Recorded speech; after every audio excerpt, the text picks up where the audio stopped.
Isso aí, muito difícil, né? Ver esse tipo de relato acontecendo, seja nos primeiros séculos, na Reforma ou atualmente, né? Existe perseguição, mas a gente tem que lembrar daquilo que o próprio Paulo falou, né? Quem quiser viver piedosamente vai ser perseguido. Isso é uma realidade e o nosso destino final não é aqui, né? Esse é o nosso consolo também, tá? Então, nesse século aqui, apesar de ser um assunto difícil, a gente precisa tratar. Eu quero ver com vocês especificamente as perseguições que ocorreram e eu vou, obviamente, voltar um pouquinho ali no primeiro século e eu quero, com dois quadros, eu quero dar para vocês aí uma visão panorâmica dessas perseguições, tá bom? Vamos lá. Por que a gente chama o terceiro século de século das perseguições, tá? Já tinha havido perseguição no primeiro século, já tinha havido perseguições no segundo século. Então por que a gente chama o terceiro século de o século das perseguições? Porque eu acredito que as maiores, elas aconteceram, as que foram mais veementes, mais duras, tá? Por causa de dois homens que a gente vai ver aí, Décio e Diocleciano, tá? Então vamos lá, eu quero ver com vocês aí a primeira perseguição. Tem esse quadro aí, eu espero que dê para ficar bem claro, mesmo você aí assistindo no seu smartphone. Qual que foi o primeiro imperador na primeira perseguição? Foi Nero. Em que ano, se você está lembrando aí daquilo que a gente já viu, que ano que isso aconteceu? No ano 64. Onde isso? Isso aconteceu na cidade de Roma. Qual que foi a causa dessa perseguição aí mais forte?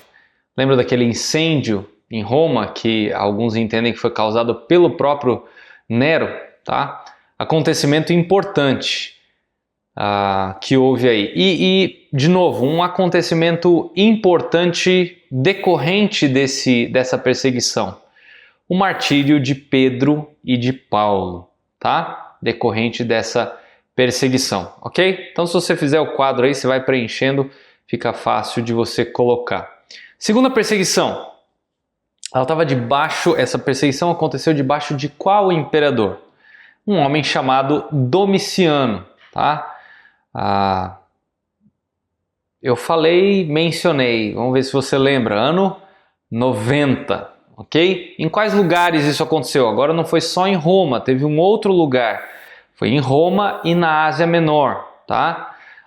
Qual que é a causa dessa perseguição? Por que essa perseguição começou a ocorrer? Porque o imperador ele queria resgatar as tradições romanas, especificamente o culto ao imperador. Ô povinho narcisista esse, né? E o que aconteceu nessa época de importante, tá? Não decorrente, mas um acontecimento importante aí. Foi o próprio exílio de João lá na ilha de Patmos, ok? Vamos lá. Terceira perseguição aí. Alguém lembra qual imperador? Imperador Trajano. Isso foi aí no comecinho do segundo século, tá? Entre o ano 100 e o ano 110. De novo, em dois lugares, em Roma e na Ásia Menor, tá? Principalmente na Ásia Menor, o povo estava deixando de comprar os deuses do Império Romano, estava deixando de fazer sacrifícios, creio eu, porque esse foi o lugar onde, como eu falei antes, onde o cristianismo estava crescendo de maneira mais forte, até porque foi lá que Paulo concentrou boa parte do seu ministério, tá? Quais são as causas aí dessa perseguição, como eu falei? Então, essa decadência da religião romana, tá? O povo aí deixando de fazer os sacrifícios, tal, e o imperador começou a ficar muito bravo com isso. Quem que falece? Quem que morre nesse período? Inácio de Antioquia, dizem que também ele foi discípulo do apóstolo João e também conheceu o apóstolo Paulo. tá? Vamos lá. Quarta perseguição. Quem que imperava nesse momento aí? Marco Aurélio. Lembra do filme Gladiador? Justamente esse momento. Em que época que isso aconteceu? Isso aconteceu na metade do segundo século, tá? E onde que se deu essa perseguição? Gente, essa perseguição, ela se deu no Império todo, ok? Até então, você pode perceber pelo quadro que era uma perseguição meio que localizada, tá? Roma e Ásia Menor, tal. Agora não. Marco Aurélio, ele atinge todas as regiões, porque a sua sede estava ainda maior. E qual foi a causa disso? As superstições com as desgraças que estavam acontecendo com o Império. O que eu quero dizer com isso? O Império, nesse momento, ele passou a ter muitos terremotos, fome, algumas pestes aconteceram, grandes desgraças estavam acontecendo no Império. Aí os conselheiros de Marco Aurélio falavam, olha, os deuses romanos devem estar enfurecidos conosco, porque a gente está deixando a nossa religião e boa parte do nosso povo está abraçando o cristianismo. Então, diante desse tipo de superstição, das desgraças que estavam acontecendo no Império, houve uma perseguição veemente contra os cristãos. E é nessa época que acontece o famoso martírio de Blandina. Tá? Eu quero ler para vocês esse martírio, porque é algo famoso aí do livro do Joe Fox. Ouça só. Blandina revestiu-se de tamanha força que os seus torturadores, revezando-se da manhã até a noite, sentiram-se realmente extenuados e confessaram-se vencidos e exauridos com todos os seus aparatos de tortura. Estavam abismados ao vê-la ainda respirando quando seu corpo jazia dilacerado e aberto.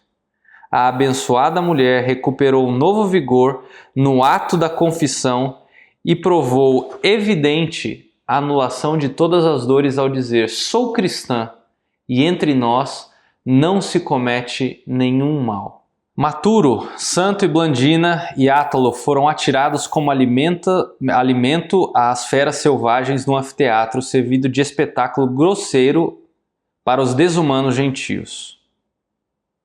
Foram expostos a todas as barbaridades que a multidão exigia aos gritos, sobretudo a cadeira de ferro incandescente sobre a qual seus corpos foram assados, emitindo um cheiro repugnante. Após permanecerem vivos por um longo tempo nessa condição, acabaram aos poucos expirando. Blandina, pendurada num poste, foi exposta como alimento aos animais selvagens. Nenhuma das feras naquela ocasião a tocou. Ela foi retirada do poste e jogada novamente na masmorra. Por mais fraca e desprezível que pudesse parecer, todavia, quando vestida de Cristo, o poderoso e invencível campeão, ela venceu o inimigo numa série de batalhas e foi coroada com a imortalidade. A abençoada Blandina foi executada depois de todos os outros. Qual mãe generosa que havia exortado os seus filhos a quem frente enviara vitoriosos ao rei, recapitulando toda a série de torturas, apressou-se a prová-las ela mesma, jubilosa e triunfante em seu êxito, como se fosse alguém convidando a um banquete nupcial, e não a ser exposto às feras. Depois de ter suportado os açoites, a dilaceração das feras, a cadeira de ferro, ela foi presa numa rede e atirada a um touro, depois de ser jogada para o alto por algum tempo pelo animal, mostrando-se muito superior aos seus sofrimentos pela influência da esperança, pela visão consciente dos objetos de sua fé e pela sua associação com Cristo. Ela finalmente entregou o seu espírito. Ela foi torturada com instrumentos, depois ela foi sentada nessa cadeira de ferro incandescente, depois pendurada num poste para que fosse comida pelos animais, depois jogada novamente numa masmorra, depois amarrada nessa rede para ser chifrada por esse touro.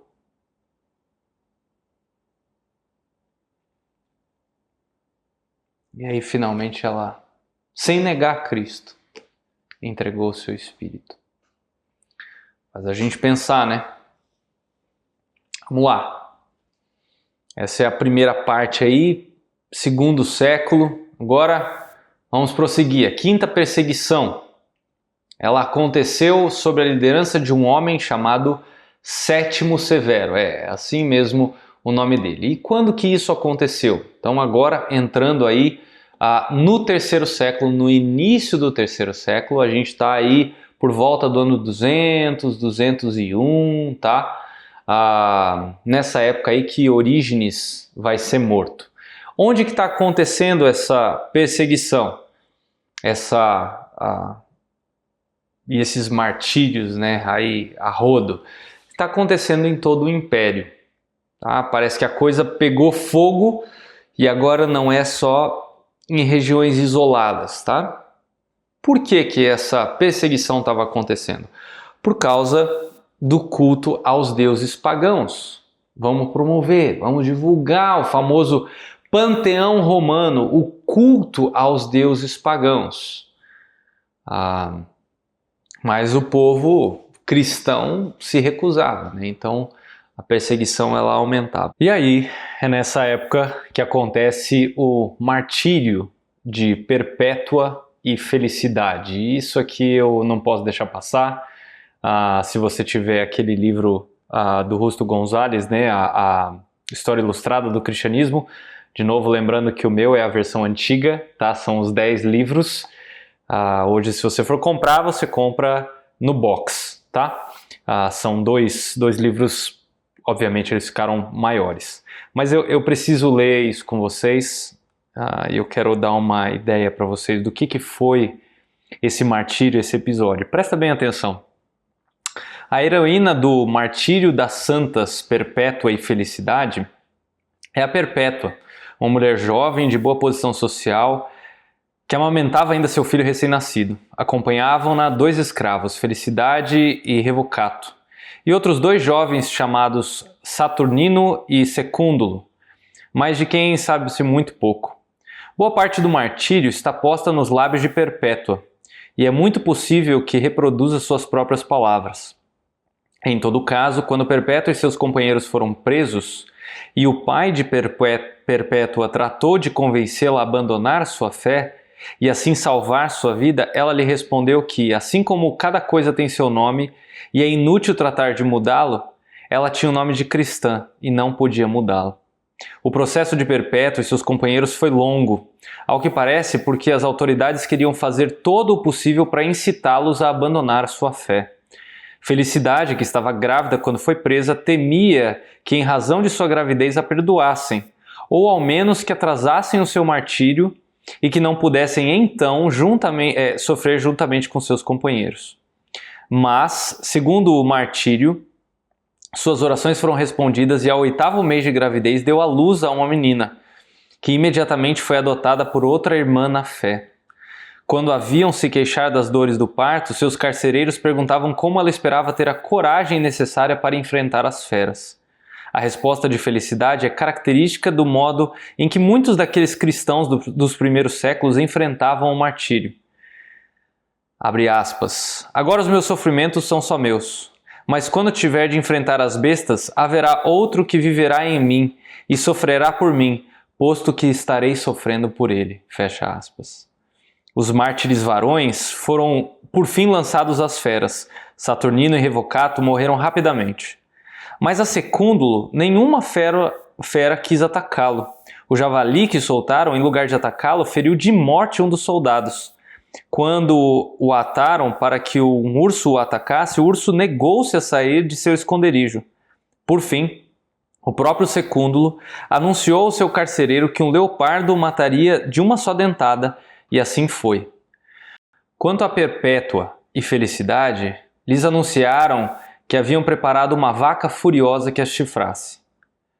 Quando Perpétua foi chifrada e lançada ao alto, simplesmente cingiu mais estreitamente seu vestido desfeito sobre as suas carnes expostas, e pediu que lhe permitissem recolher sua cabeleira, porque a sua cabeleira solta, como haviam deixado, era sinal de luto.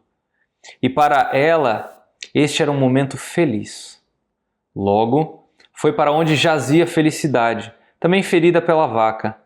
Levantou a sua companheira e perguntou em alta voz, que surpreendeu a todos, abre aspas, onde está a famosa vaca?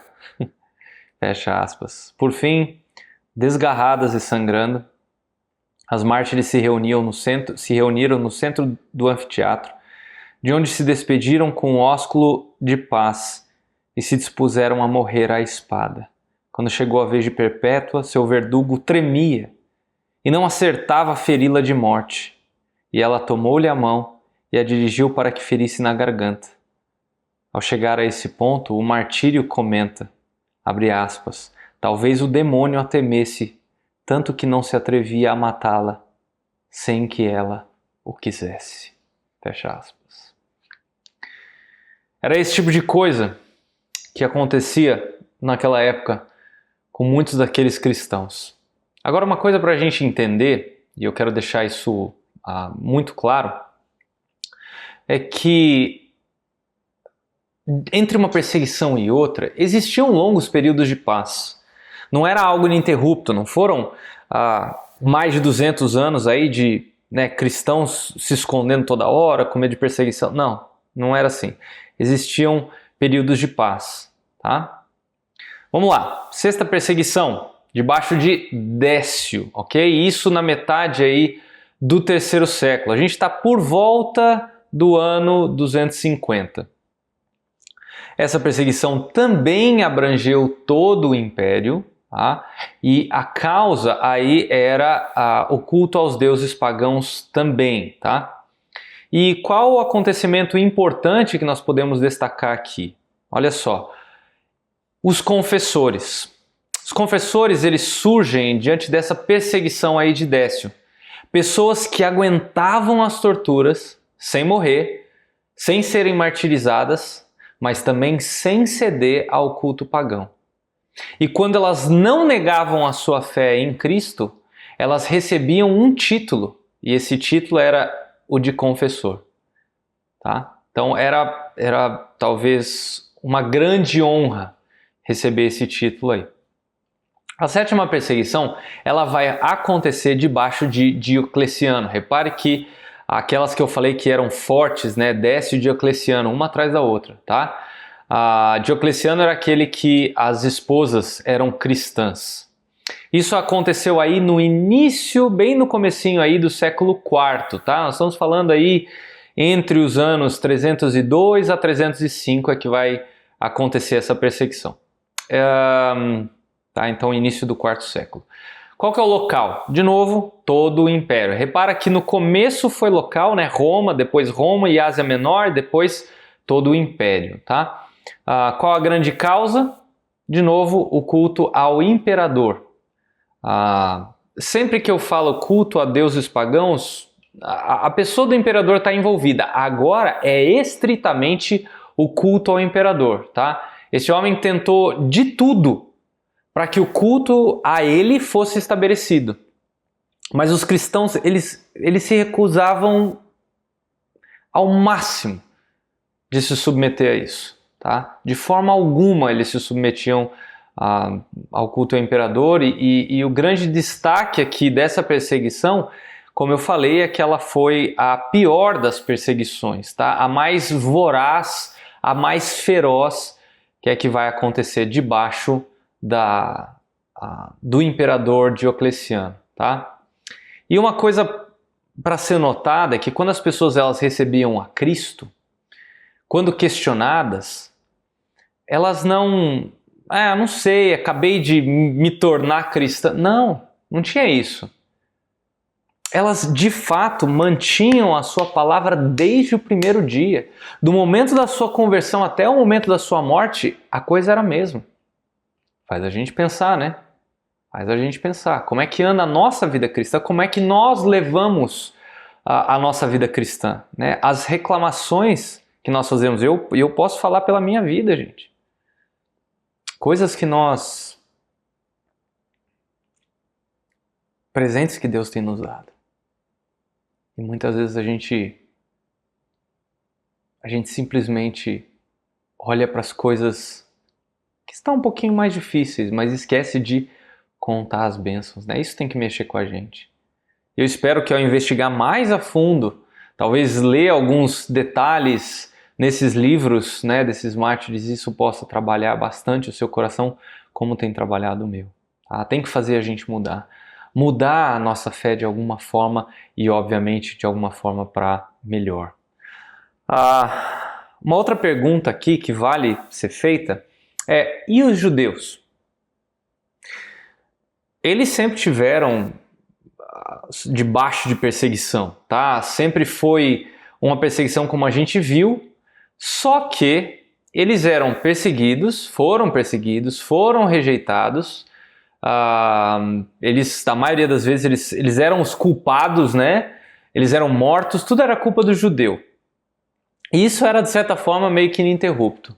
Só que aí, depois do ano 70, principalmente, depois do ano 64 a coisa diminuiu. Depois do ano 70, os judeus eles começaram a ficar um pouco mais fora do radar.